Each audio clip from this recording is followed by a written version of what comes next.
Ain't nothing better than watching you smile. Ooh, ooh. Ain't nothing better than watching you laugh. I like my baby. Ain't nothing better than watching you. Ooh. Oh, I'm sorry. I didn't see there. I'm sorry. I was just reading my latest Entertainment Weekly with our pretty little lies on the cover. Gorgeous girls, young girls. Okay. Since you're here, and since it's Saturday, why not continue this tradition, excuse me, and review 2 movies for you. Okay? Okay? And since you're here, let's do that. Okay, the first movie I'll be reviewing is called The Perks of Being a Wallflower. There we go. Starring Logan Lerman, Emma Watson, and Ezra Miller. Okay? This is based on a novel. Okay, and this movie was, interestingly enough, written and directed by the author of the book, actually, which is an interesting fact. Anyway, this movie is about a freshman named Charlie, played by Logan Lerman, who's basically just starting high school, and he's trying to fly in under the radar, okay, and just navigate and get through high school, okay, as quietly as possible and not get noticed, so he can get picked on and stuff. And he actually he gets taken under his wing, or I guess under the wing of 2 seniors, a brother and stepsister, I guess, sister and stepbrother, either way, I guess. Okay, Patrick, played by Ezra Miller, and Sam, played by Emma Watson. Okay, and this is basically the story of them taking young Charlie under their wing, and he's basically trying to get through, and basically this is a movie about high school life and trying to fit in. And Patrick and Sam are these outrageous characters. They have these parties, and they love the Rocky Horror movie. That they go to a reproduction of the Rocky Horror. They're very, let's say, out of the mainstream, but they have their little clique, and they take Charlie under their wing, and Charlie begins to blossom and stuff, and learns about life and stuff. And this is probably one of the best movies I've seen, actually. I was really pleasantly surprised how good this was. Okay, especially this is by a first-time director, and by the author who wrote the book. And basically, this is the different things that happen to them in high school. Like first love, and I don't want to get specific because I want you to actually watch this movie and enjoy it. But things that kids go through in high school.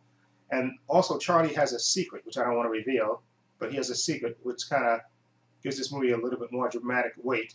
Okay, and this movie really touched me, and I think this is probably one of the best movies. If I had seen this last year, this definitely would have been on one of my best of 2012 list. Okay, and that's how good I think this was. And like I said, Ezra Miller, like I said, I have to see if I reveal this, but maybe you can tell this from the trailer, so I don't want to reveal it. He has well, it's not even a secret, actually. Okay, he's gay, okay, but he has a secret that you'll see in the movie, which is kind of lends to a couple of dramatic scenes in the movie. And of course Charlie, of course, develops an absolute crush on Sam, okay, who's going out with an older boy. And also Paul Rudd is in this. He plays a teacher of Charlie, okay, who's basically gives him books and stuff to read and stuff, and he starts to blossom because there was an incident that happened in Charlie's past, which I don't want to get specific about, that caused him to be the way he is.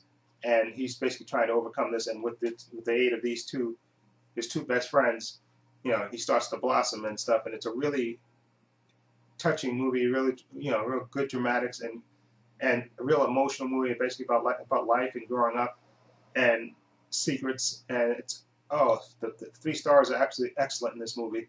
And this is, like I said, one of the best movies that I've seen this year so far. It's actually, I definitely highly recommend this. Definitely see Perks of a Wallflower. This is absolutely a beautiful movie, and the soundtrack is killer. Okay, absolutely killer soundtrack. Okay, now the next movie I have is a horror movie that came out last year, but I don't know if it was in the theaters that long. It stars Ethan Hawke. It's called Sinister. Okay, let's see that. Look at the cover there. Okay, there's the back. Okay, and this is about Ethan Hawke's character. He plays a true crime author, and he moves his family because he's in the midst of he's famous because he wrote a book, but when the movie opens, he's like his family's in the midst of moving into a new place, and he's trying to write the next great book to try to boost his family's fortunes. Basically, he moves his family, and what he doesn't, and like I said, I'll put a little minor spoilers in. I don't want to reveal everything in this, but what happens is he moves his family into a house where a murder has taken place, and he's trying to investigate it and write a story about it. Okay, and he doesn't get warmly received by the local sheriff, who knows about his work and knows about how he exploits cops and stuff. So he doesn't quite give him he kind of gives him a warning, about how to act and stuff. And he, like I said, he's keeping it from his wife and his kids about why, what exactly happened in that house. Okay, and basically what he does, Ethan Hawke's character, he's in the midst of starting to write this book. He goes up to the attic and he finds a box full of 8mm snuff films, basically. Okay, which he starts to watch, and basically sees a character, in all these murders. There's a couple of murders that he sees actually on these snuff films, and while looking at the close up, and he's taking pictures, he's pausing it, and he sees a figure. I'm gonna get this name right. It's called a Bagul. Okay, he starts to investigate it, and he sees these symbols, and he even has a professor that he passes the information to, who starts to explain to him what these symbols mean and stuff. And then the freaky starts happening. The jump scares start happening. You see this Bagul character, like I said, in the films, and then when he takes pictures of the film stills, and you see this character move and stuff, and you have a lot of jump scares. Okay, and this movie is creepy. Okay, and but there's only one thing that I kind of I guess I wouldn't call it. I'm trying to call it the dumb logic, but I guess it wouldn't be much of a horror movie. Okay, because he starts seeing this creature, and he starts seeing certain things and he keeps watching these films. Why he keeps watching them? He keeps watching them, and he keeps getting more. He keeps waking up in the middle of the night. Creepy things are happening, and yet he's still staying in the house. He's not moving. Okay, and it's just a really creepy. And you wonder why he doesn't just grab his family and run for the hills. Okay, but he doesn't. He still keeps working on the book, trying to work on the book. And of course, his wife is trying to be supportive of him, but she's worried about, because his son is having these night scares where he wakes up in the middle of the night and basically sleepwalks, and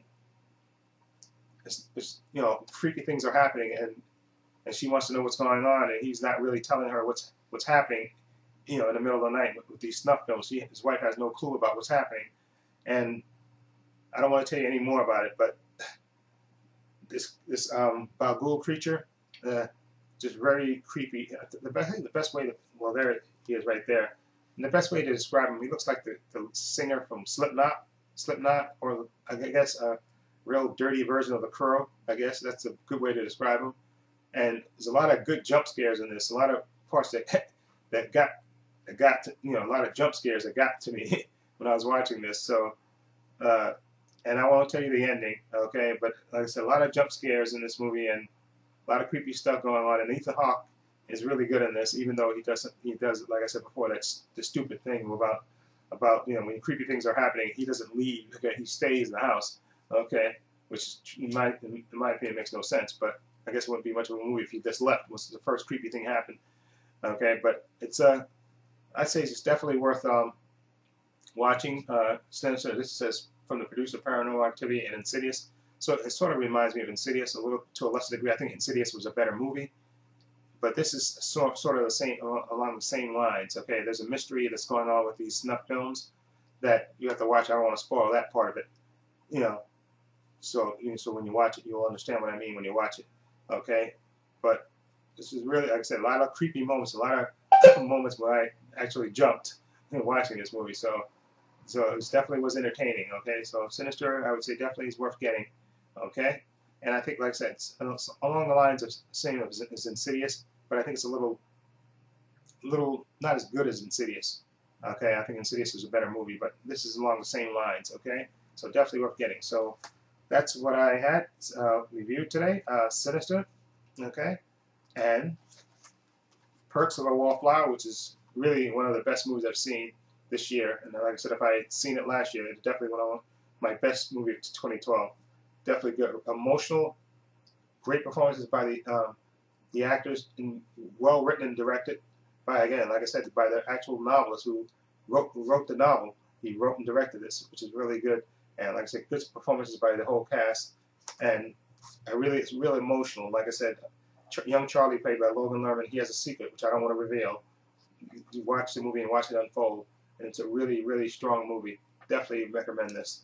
Okay, so that's my review. So I'm going back to reading about Pretty Little Liars. Okay, one of my favorite shows. And let me go back to that. Okay, so this is Trepacer saying so long. Take care. Ain't nothing better than watching you smile. Oh, oh. Ain't nothing better than watching you laugh. I like my baby. Ain't nothing better than watching you